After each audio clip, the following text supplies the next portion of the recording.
আর আপনারা জানেন যে আমরা মাসব্যাপী জুলাইয়ের যে আমাদের ত্যাগ প্রতীক্ষা এবং তার যে অর্জনটা সেলিব্রেট করার জন্য সারা মাসব্যাপী একটা বিভিন্ন কর্মসূচি আমরা গ্রহণ করেছি আমাদের কেন্দ্রীয় সংসদ এবং ঢাকা বিশ্ববিদ্যালয় সহ সকল বিশ্ববিদ্যালয় এবং শিক্ষা প্রতিষ্ঠানে মিলেছিল।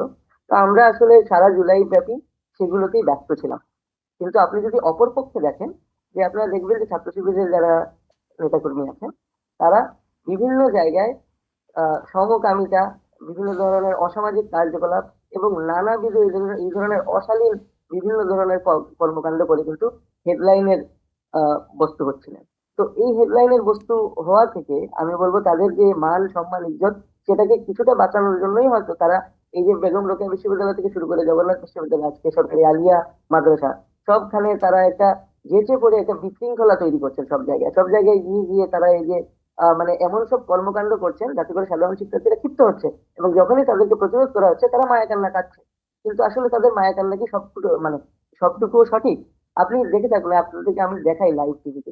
এই যে দেখেন, এটা হলেন সরকারি আলিয়া মাদ্রাসার ছাত্র দলের সিনিয়র যুগ্ম আহ্বায়ক, তার নাম সানাউল্লাহ সোহেল। তাকে মেরে কি অবস্থা করা হয়েছে! তো এই ধরনের আক্রমণ যখন শিক্ষার্থীদের উপরে হবে, বিশেষত যারা রাজনীতি করে, যারা শিক্ষার্থীদের নেতা, তাদের উপরে হবে, তখন তো সাধারণ শিক্ষার্থীরা আসলে মানে একটা রিয়াকশন দেখালে আহ সেটা খুব অস্বাভাবিক বলে আমার খুব একটা মনে হয় না। কিন্তু তারপরেও আপনারা দেখবেন যে আমাদের যারা নেতৃবৃন্দ ছিলেন সেসব শিক্ষা প্রতিষ্ঠানে, তারা কিন্তু অত্যন্ত সহনশীল এবং এই সব সংঘাত থামানোর জন্য কাজ করছেন। কিন্তু অপরপক্ষে আপনি যদি দেখেন, ইসলামী ছাত্র শিবিরের যারা নেতৃবর্গ ছিলেন, হয় তাদের টিকিটিও খুঁজে পাওয়া যায়নি, না হয় তাদেরকে দেখা দেখা গেছে যে সংঘাতের উস্কানি দিচ্ছে।